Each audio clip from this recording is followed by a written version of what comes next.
Moving to the 10th learning objective of the EOT, it is all about relative motion or relative velocity.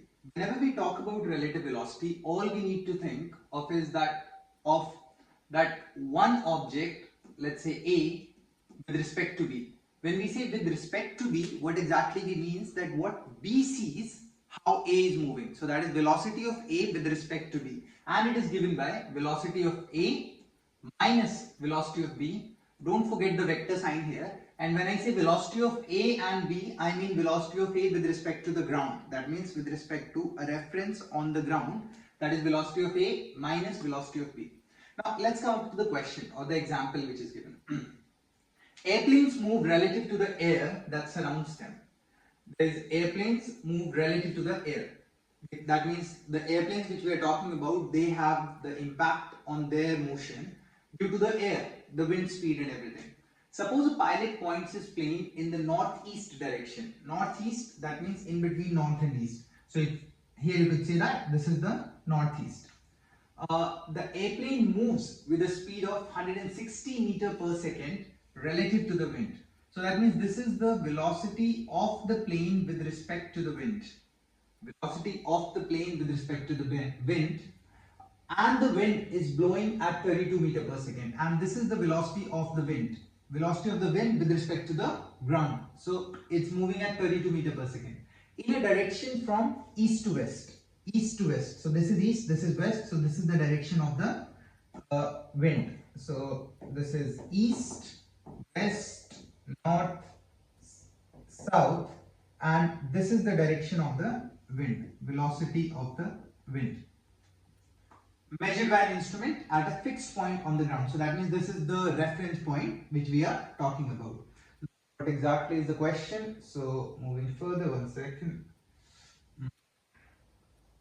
Yeah, the question is, what is the velocity, vector, speed and direction of the airplane relative to the ground? That means we need to find out velocity of plane with respect to the ground. Velocity of the plane with respect to the ground. That we need to find out. Or in general, if we say that velocity of the plane which we need to find out. So I know velocity of plane with respect to wind is given by velocity of plane minus velocity of wind. So if I need to find velocity of plane, what I'll do, I'll add plus velocity of wind both sides. So it will become velocity of plane with respect to wind plus velocity of wind. Now using this expression, we have to find out the velocity of the plane. So if you look here in the picture, this is the velocity of plane with respect to the wind, because they have told that it is in the northeast direction. So this is the northeast direction, 45 degree. Now this is the velocity of the wind. As I told you before, that a vector is a free concept. That means I can move a vector anywhere in the space without changing its direction and magnitude. So if I pick this up here and I place it here. Now to find out velocity of the plane, what I need to do is that velocity of plane with respect to wind plus velocity of wind. So this is one vector, this is another vector. We can use simple triangle law vector addition, and this will be the resultant. And this I can say that is the velocity of the plane. Now coming on to the part that how exactly do we need to find it. So this angle here is 45 degrees. This is velocity of plane with respect to wind. That is given to me as, I don't exactly, one second.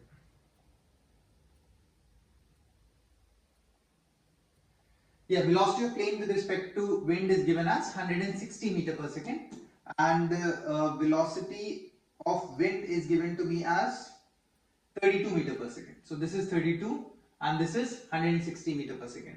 Now I need to find out the sum of these two vectors.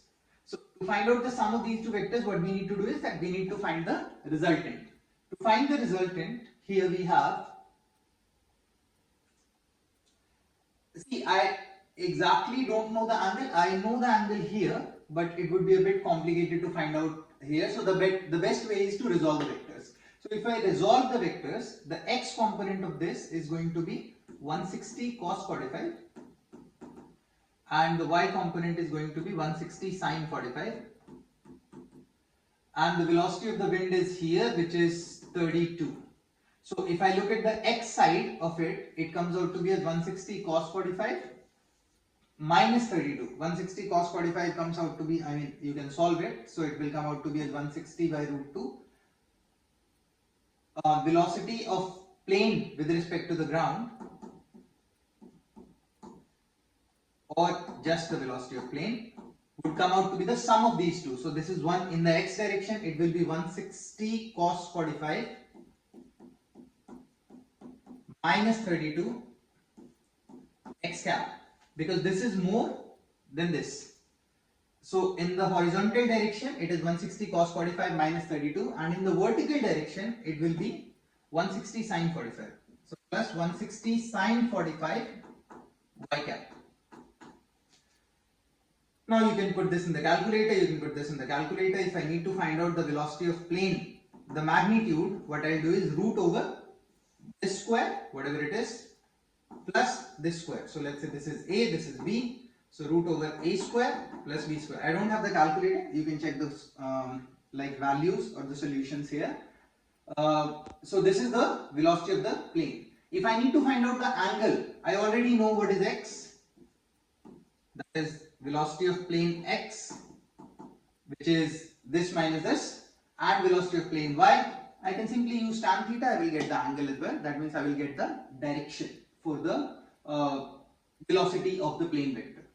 So what is the velocity, vector, speed and direction of the airplane relative to the ground? How far off course does the wind blow this plane in 2 hours?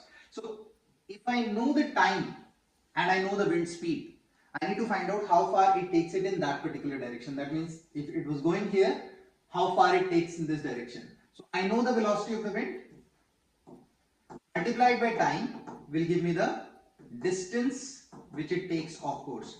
But you need to take care of the fact that the velocity is given to you in meter per second and the time here is given in hours. So you basically convert it. You can see that here there is the conversion, and you get that it has taken the plane off course in 2 hours, about 230 kilometers, which is a lot, by the way.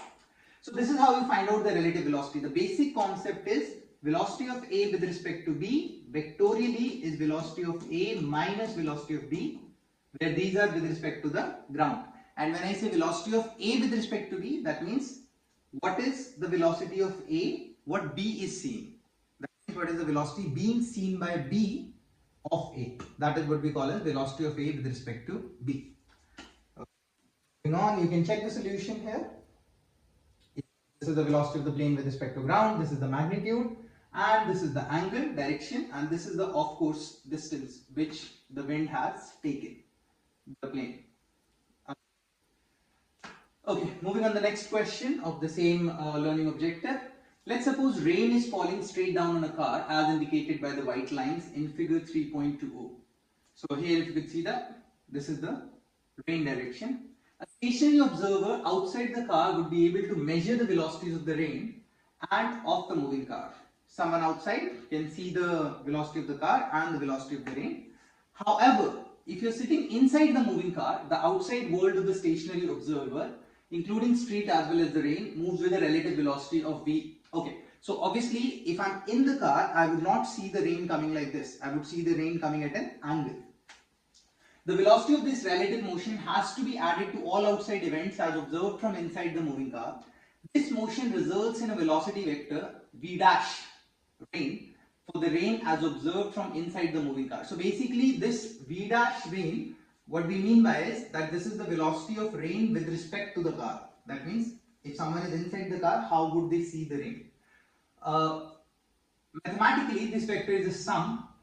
So velocity of rain with respect to car, if I actually, velocity of rain with respect to the car is going to be v rain with respect to car will be v rain minus v car.